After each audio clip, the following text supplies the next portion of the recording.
करेंगे बाद में, तो आज करते हैं। सबसे पहला पॉइंट लिखिए, cell membrane is the outer delimiting structure of the cell. Cell membrane is the outer, cell membrane is the outer delimiting layer of the cell। ठीक है, ओवरऑल बात कर रहे हैं, प्रोकैरियोटिक नहीं, ओवरऑल। तुम एक काम करो, वहां पे नोट कर लो, नोट कुछ इंपॉर्टेंट बात, ये सब नीट के लिए बहुत इंपॉर्टेंट है, इसलिए लिखा था। Cell membrane is the outer delimiting layer of the cell. अच्छा एक और चीज, रुको पहले वीडियो पॉज करें फिर बात करते हैं। Point, cell membrane is the outer delimiting layer of the cell हो गया। दूसरा पॉइंट लिखिए, in both prokaryotes as well as eukaryotes. Delimiting का मतलब क्या, बोलो बोलो। वो डिलिमिटिंग का मतलब क्या है? डिलिमिटिंग, देखो ये सेल है, सेल का जो लिमिट है वो कौन क्रिएट कर रहा है? अगर हम एनिमल का बात करें तो मेम्ब्रेन, सेल मेम्ब्रेन। इसी को बोले it is the outer most delimiting layer. Cell को लिमिट करने वाला लेयर है सेल मेम्ब्रेन। यस। ठीक है, next point, in both prokaryotic and eukaryotic cell, ये बहुत इंपॉर्टेंट पॉइंट है, नीट में पूछा हुआ है। In both prokaryotic and eukaryotic cell, in both prokaryotic and eukaryotic cell, a semi-fluid matrix, a semi-fluid matrix, a semi-fluid matrix called cytoplasm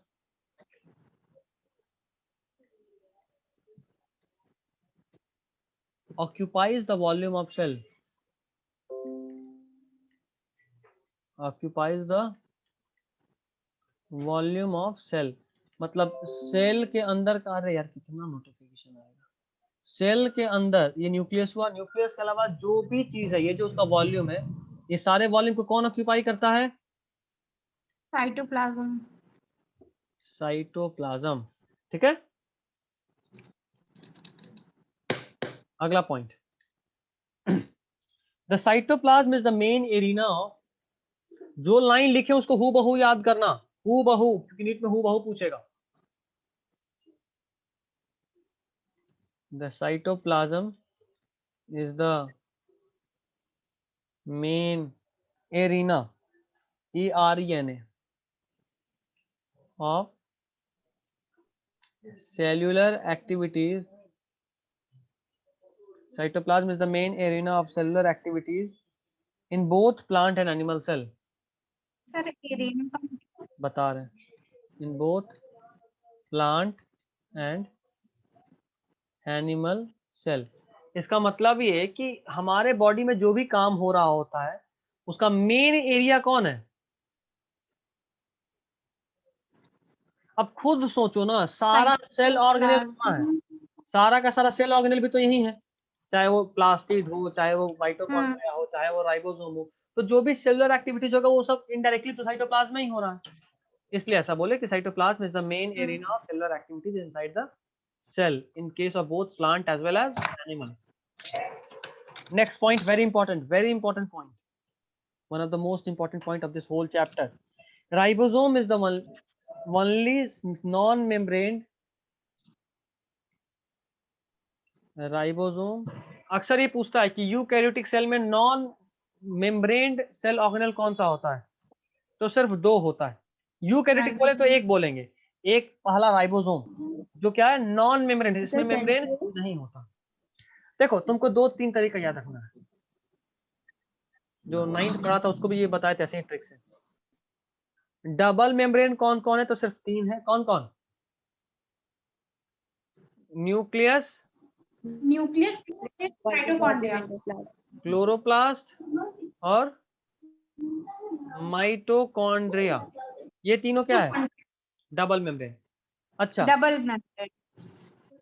non membranes कौन है? Non membranes कौन है? राइबोसोम जो कि सब राइबोसोम जगह है, सेंट्रोइड सेंट्रोइड नहीं, उसको बोलते हैं सेंट्रोसोम। Centroid and nucleolus.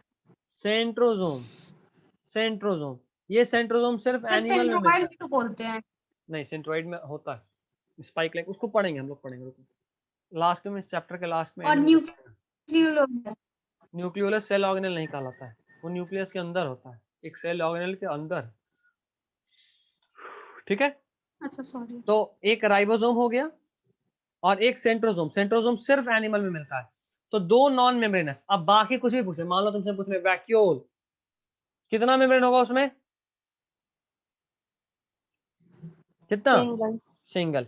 मतलब इतना सारा सेल ऑर्गेनेल में से आप तुम सिर्फ 5 याद कर लो, बाकी यूं ही याद हो गया। समझ रहे हो ट्रिक? डबल वाला याद कर लो, न्यूक्लियस, क्लोरोप्लास्ट, माइटोकॉन्ड्रिया, आसानी से याद हो गया। नॉन मेम्ब्रेनस, राइबोसोम और सेंट्रोसोम याद हो गया, बाकी जो भी बोल दो। अब मान लो पूछ दे एक्स वाई जेड कैसा है, बोलोगे सिंगल मेम्ब्रेन, पता हो ना पता हो, क्योंकि डबल मेम्ब्रेन यही 3 है और नॉन मेम्ब्रेनस यही 2 है। ठीक है ना? कोई कष्ट किसी को? Yes sir. कष्ट है? No no sir. यस और नो दोनों बोल दी। याद रखिएगा, हम भले ही मिटा रहे हैं बट आपको याद रखना है, पूछेंगे आपसे डबल मेम्ब्रेन कौन सा। रुकिए, क्या एक बार में याद होना चाहिए। डबल मेम्ब्रेन कौन सा? डबल मेम्ब्रेन न्यूक्लियस ये क्लोरोप्लास्ट और माइटोकॉन्ड्रिया। हाँ, और नॉन मेम्ब्रेनस? सही है सर। हाँ बिल्कुल, नॉन मेम्ब्रेनस।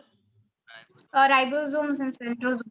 वेरी गुड, चलो राइबोसोम एंड सेंट्रोसोम। अगला point. Ribosome is the only non membrane in eukaryotes. अभी बताए ना, एनिमल में होता है सेंट्रोसोम, तो ओनली यूकैरियोट में कैसे होगा? Is the only non membrane bound cell organelle, both eukaryote. हाँ, found in both eukaryote and prokaryote, found in both. But sir non membranous तो सिर्फ यूकैरियोट में रिबोसोम भी है ना।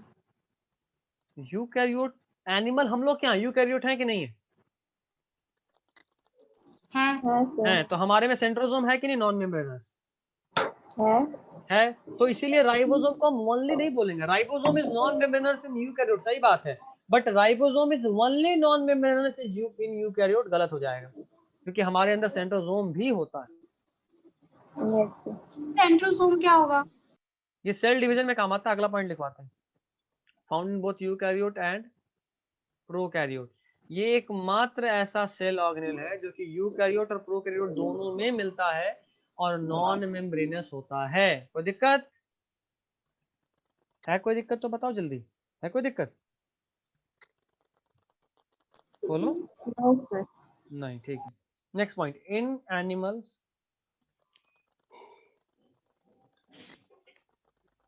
या इन एनिमल्स, ऐसे करो सेंट्रोसोम, सीधा सेंट्रोसोम से स्टार्ट करो। इन एनिमल में सेंट्रोसोम ही छुप जाएगा दिमाग से। सर सेंट्रियोल और सेंट्रोसोम अलग अलग होता है? नहीं, सेम ही है। थोड़ा सा difference, slight difference, slight difference. Centriole के बीच का पार्ट है centrosome. Centrosome is another non membranes, centrosome is another non-membranous, centrosome is another non-membranous structure found in only animal cell. Centrosome is another non-membranous structure found in only animal cell. क्या काम करता है? Cell divide करता है। हाँ, cell division में help करता है। लिख लिए? No sir. तो छापो।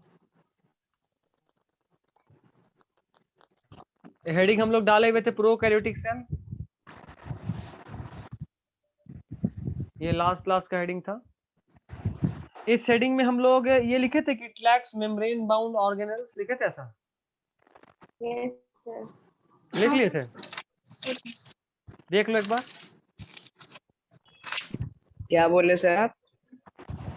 It lacks membrane bound cell, ऐसा कहीं लिखे हैं? मेम्ब्रेन बाउंड सेल ऑर्गेनेल ऐसा कहीं लिखे हैं? देखो तो। नहीं सर, नहीं, तो पहला पॉइंट ये लिखिए, इट लैक्स, प्रोकैरियोटिक ना। हाँ,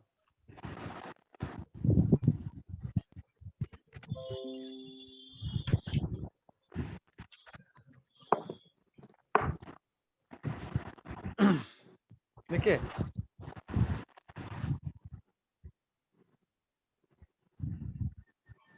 It lack it lack membrane bound cell organelles. It lacks membrane bound cell organelles. It lacks membrane bound cell organelles. Lacks membrane bound cell organelles.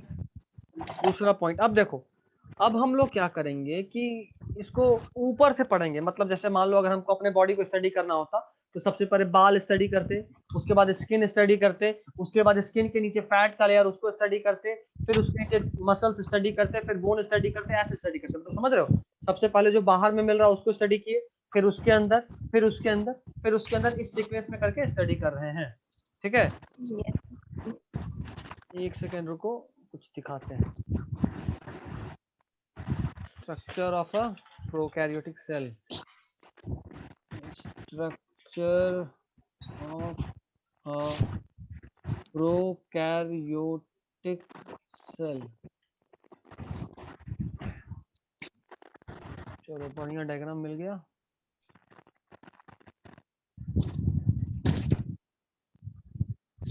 उम्मीद करते हैं आपको स्क्रीन पे ये डायग्राम दिखना होगा। दिख रहा सबको? Yes, sir. इस डायग्राम के साथ साथ आपको वो भी दिख रहा होगा, क्या बोलते हैं, मेरा माउस का मूवमेंट दिख रहा है? Yes sir. Yes, sir. दिख रहा है सर। एक्चुअली जब आप पर्पल हाँ, एक्चुअली जब आप किसी वायरस को या बैक्टीरिया को देखते हो ना, तो वो इसी तरह कैप्सिड के फॉर्म में होता है। कैप्सिड एक कैप्सूल के अंदर बंद होता है, पहला चीज। दूसरा बात, वायरस या बैक्टीरिया का या प्रोकैरियोटिक सेल का, या यूं सिंपली बोले तो मोनेरा का टोटल 4 तरह का शेप मिलता है। फॉर्म में ये बैक्टीरिया है। सर ये रॉड शेप हाँ, बैक्टीरिया रॉड शेप है, बिल्कुल। फॉर्म में आवाज नहीं आ रहा है बाबू तुम्हारा, सना क्लियर नहीं है आवाज। देखो, अब हम इस डायग्राम को देख रहे हैं। अगर आपको ये डायग्राम ध्यान से देख रहे हैं तो सबसे पहले ऊपर देखो, किसी वायरस के सबसे ऊपर देखो क्या है, कैप्सूल। जैसे हमारे बॉडी में स्किन है, उसी तरह वायरस के ऊपर क्या है, कैप्सूल। कैप्सूल के ऊपर देख रहे हो, ये अभी हम बताए थे कि प्रोटीन्स होता है, ये प्रोटीन्स अलग अलग चीज में हेल्प करता है, बट एक्चुअली में ये पाइलस है, पिलीन प्रोटीन से बना होता है। अभी हम लोग पढ़ेंगे। जैसे हम अपने ह्यूमन के केस में बात करें तो हमारे बॉडी में जो काम पेनिस करता है, समझ रहे हो, एग्जैक्टली वही काम एक बैक्टीरिया में कौन करता है, पाइलस। ठीक है, उसके अलावा देखो उसका सेल वॉल के ऊपर है कैप्सूल। देखो कैप्सूल और सेल वॉल में अगर आप डिफरेंस देखोगे तो देखो, कैप्सूल ऊपर है, सेल वॉल नीचे है। देखा, सेल वॉल के नीचे भी प्लाज्मा मेम्ब्रेन देख पा रहे हो, और सबसे अंदर में देखो जेनेटिक मटेरियल। एक्चुअली हमारे बॉडी में जो जेनेटिक मटेरियल होता है वो हमारे न्यूक्लियस के अंदर इनक्लोज होता है कैप्सूल के फॉर्म में, but in case of prokaryotic organisms, genetic material are not enclosed within any capsule and are freely floating inside the cytoplasm. वापस से बोल रहा हूँ, in case of prokaryotic organism, genetic materials are not enclosed within a nucleus as in our case and are freely floating in the cytoplasm. cytoplasm में यूं ही freely float कर रहा होता है, और उसका concentrated mass को हम लोग क्या बोलते हैं, देखो स्क्रीन पे क्या लिखे हैं, न्यूक्लियोइड। ठीक है, and this is the cytoplasm, the very well known cytoplasm. देखो, this is the ribosome, only cell organelle found in both prokaryotic as well as eukaryotic cell. तो राइबोसोम दिख गया। सर इसी को जीनोमिक डीएनए कहते हैं। क्या इसको? इसको जीनोमिक डीएनए भी कहते हैं। इसको बोलते हैं जो बैक्टीरियल जीनोम। हाँ, बैक्टीरियल जीनोम, बिल्कुल। इसके अलावा ना सर बैक्टीरिया में तो वो ग्लाइकोक्लेक्स भी होता है ना? हाँ, ग्लाइकोकैलिक्स कैप्सूल का लेयर हम बताएंगे, अभी रुक जाओ 2 मिनट रुक जाओ, पूरा बताएंगे डिटेल में। अभी हम बस ये दिखा दिए डायग्राम। इस डायग्राम के स्क्रीनशॉट ले लो, ऑनलाइन पढ़ रहे हैं तो हम चाहेंगे कि थोड़ा अच्छे से पढ़ो। जब सब कुछ समझ के पढ़ रहे हैं तो 3D देख के समझो, ज्यादा अच्छा लगेगा। ले लिए स्क्रीनशॉट सब लोग? Yes, sir. हाँ, अब देखो एक चीज बचा, ये फ्लैजिलम। इस फ्लैजिलम का काम क्या है? Locomotion. लोकोमोशन। फ्लैजिलम हमेशा ही लोकोमोशन देता है। हमारे बॉडी में भी स्पर्म में फ्लैजिलम होता है, याद है? स्पर्म का स्ट्रक्चर बताया था क्लास कोर्स में, Yes, sir. याद है? तो उस Yes. फ्लैजिलम का भी यही काम है, टू प्रोवाइड मूवमेंट। ठीक है, 12th में आओगे तो और थोड़ा डिटेल में बताएंगे, मूवमेंट भी अलग अलग तरह का होता है, बट अभी हम लोग बस नॉर्मल फ्लैजिलम का बात कर रहे हैं। थोड़ा और कहीं डिटेल्ड हो तो देखते हैं, सब जगह तो वही है। हाँ, एक और चीज यहाँ दिखा, Plasmid. प्लाज्मिड, बिल्कुल।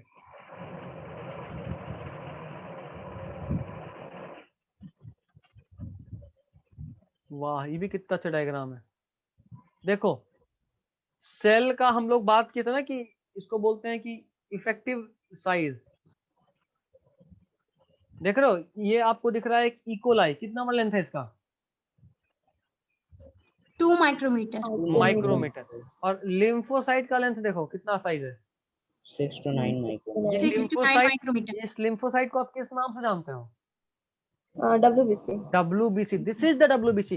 देखो यही WBC एमीबॉइड होता है, एमीबॉइड मतलब इसका शेप फिक्स नहीं होता। जैसे ही कोई इकोलाई इसके पास में आएगा, ऐसे उसको पकड़ेगा और खुद को भी ब्लास्ट कर लेगा, खुद भी मरेगा, साथ में इकोलाई को लेकर मरेगा। अब एक बात बताओ, अगर आप घाव देखें तो हम अभी आपको उस कहानी में बताए थे कि जहाँ कभी घाव होता है तो वहां पे स्वेलिंग हो जाता है, ऐसा पढ़े थे? Yes. Yes, sir। ये स्वेलिंग होता है, बट एक चीज और नोटिस की होगी कि जब भी ये स्वेलिंग होता है ना, वहां पे पस का फॉर्मेशन भी होता है। ये पस Yes, कहाँ sir। से आता है? एक्चुअली में मेरा WBC WBC इकोलाई को है। पकड़ा, मारा और ब्लास्ट कर दिया, खुद भी गया, इकोलाई लेके गया। अब कोई चीज मरा है तो सड़ेगा, जो सड़ा वही तो पस है। समझे? नहीं, समझे? और हमको इसलिए लगा ब्लड में का रहता होगा फ्लैश में। नहीं नहीं नहीं नहीं नहीं, इसीलिए उसको कलर निकालते हैं। और इसीलिए देखो, अक्सर लोग बोलते हैं कि अगर ये पस बॉडी के अंदर रह गया तो फिर से इन्फेक्शन हो जाएगा, सुने ऐसा? हाँ, ये सुना है। तो ये ऐसा क्यों बोलते हैं पता है? अगर वो सेल तुम्हारे बॉडी के अंदर ही है तो जाहिर सा बात है वो फिर से किसी और में इन्फेक्शन कॉज कर सकता है, और वो Yes, करेगा। हाँ। ठीक है, अगर वो इन्फेक्शन कॉज कर सकता है तो वो करेगा, चुप क्यों बैठेगा? हाँ, ये भी मस्त मिल गया। देखो अभी सीखते हैं, जितना सीख सकते हैं सीख लेते हैं। हाँ.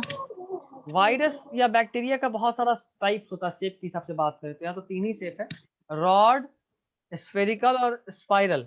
रॉड को बोलते हैं Spiral. बैसिलस फॉर्म, स्फेरिकल को बोलते हैं कोकस फॉर्म, Bacteria. और स्पाइरल Copper. जो है वो स्प्रिंग Spiral. शेप का होता है। एक और शेप होता है उसको विब्रियो बोलते भी हैं होता है कॉमा ना? शेप। हाँ, और एक विब्रियो, comma होता है. Comma shape. हाँ, एक और होता है comma shape. 3 main shape, bacillus, rod shape, कोकस, spherical, spiral, spring like and vibrio. Vibrio is the famous comma Comma shaped shape, bacteria. ये 4 शेप का होता है। जो भी डायग्राम दिखा रहा हूँ स्क्रीनशॉट लेते रहते तो अच्छा होता, नहीं लिए हो तो कोई नहीं, जब वीडियो देखना तो ले लेना। अब आते हैं काम के उस इस पे जिसका भी हमें मेन काम है। अगर आप ध्यान से देख पा रहे हो तो बाकी सब तो सेम ही है। यहाँ एक और चीज एक्स्ट्रा है, वो दिख रहा है आपको? क्या दिख रहा है extra? Sir, plasmid. Plasmid. Plasmid. देखो प्लाज्मिड को ध्यान से देखोगे तो देखो, ये जो जीनोमिक डीएनए है, ये जो न्यूक्लियस में नॉर्मल डीएनए है, उसके अलावा एक सर्कुलर डीएनए दिख रहा होगा, दिखा? सर्कुलर है Yes, sir, हाँ। Yes. डीएनए। तो ये कई बार क्या होता है, सुने होगे एंटीबायोटिक रेसिस्टेंट हो sir. जाता है बैक्टीरिया, सुने ऐसा? Yes, sir. ये सब जितना भी प्रॉपर्टी होता है ना किसी बैक्टीरिया को, उसका यही प्लाज्मिड वाला देता है। ये सब उसके प्लाज्मिड डीएनए का खेल होता है। मतलब ऑल द देखो, ये भी डीएनए है तो उसमें भी जीन्स होगा। अगर हाँ। कोई एंटीबॉडी रेसिस्टेंस है तो जाहिर सा बात है, या कोई अगर आप बोल रहे हो कोई चीज से हम रेसिस्टेंट है, मतलब मेरे बॉडी मेरे जीन को ऐसा प्रोटीन बना रहा होगा जो उस जहर को काटे, तो Yes, जीन तो sir, चाहिए ना। तो बैक्टीरिया में वो सब जीन कहाँ होता है? प्लाज्मिड में। Plasmid। Plasmid. और 12th में तुम लोग को पढ़ाएंगे कि जब हम लोग बायोटेक्नोलॉजी के थ्रू नया नया ऑर्गेनिजम्स बनाते हैं तो हम लोग ये जो चेंज करते हैं ना डीएनए में, वो सब उसके प्लाज्मिड में करते हैं। प्लाज्मिड को हम लोग डिफाइन करते हैं एक्स्ट्रा क्रोमोसोमल डीएनए। कैसे डिफाइन करते हैं? Extra chromosomal DNA which provides some other peculiar characteristic to a cell। ठीक है? Sir, समझ में नहीं आया आप क्या बोल रहे हैं। पर जो कैरेक्टर है वो एंटीबायोटिक को प्लाज्मिड। हाँ हाँ हाँ, चलो हो गया। सर जेनेटिक डीएनए और नॉर्मल जेनेटिक मटेरियल क्या डिफरेंस है? दिखा देता हूँ, देखो देखो ये तो यूकैरियोटिक और प्रोकैरियोटिक सेल के बीच का डिफरेंस है। बहुत बढ़िया डायग्राम है यार, इसको वो कर लो फटाफट से स्क्रीनशॉट। यूकैरियोटिक और प्रोकैरियोटिक सेल के बीच का डिफरेंस इन सिंगल डायग्राम। अगर ध्यान से देख पा रहे होगे, the only structure which is common identical in prokaryotic and eukaryotic is plasma membrane. Ribosome भी होता है लेकिन वो डिफरेंट होता है। राइबोसोम जो यूकैरियोटिक में होता है वो होता है 80 और जो प्रोकैरियोटिक में होता है वो होता है 70-80। क्या होता है 70-80 वो तो हम लोग जानेंगे, देख भी रहे होगे। देखो इसका राइबोसोम और इसके राइबोसोम यू तो सेम दिख रहा है बट उसमें डिफरेंस है। देखो जो इस न्यूक्लियस के अंदर या जो as a whole genetic material में होगा उसको बोलेंगे जीनोमिक डीएनए, और वैसा डीएनए जो इस जेनेटिक मेन जीनोमिक डीएनए के अलावा कहीं और बिखरा हुआ साइड में छोटा सा सर्कुलर डीएनए होता है उसको बोलते हैं प्लाज्मिड डीएनए। ठीक है, ठीक है ना। चलिए तो प्रोकैरियोटिक सेल का एक पॉइंट लिख लिए थे, lack cell wall cell membrane bound cell organelle. ये पॉइंट तो आगे सब लोग लिख लिए थे। अब लगता है दोबारा रिज्वाइन करना पड़ेगा, टाइम खत्म हो रहा है। क्या आप और पढ़ना कि छोड़ दें आज? पढ़ा दे सर। सिर्फ एक बच्चा बोल रहा है, बाकी लोग बोलो, जो बोलेगा सब वही करेंगे। सर पढ़ा दे, आज वो बना हुआ है ले। और कोई?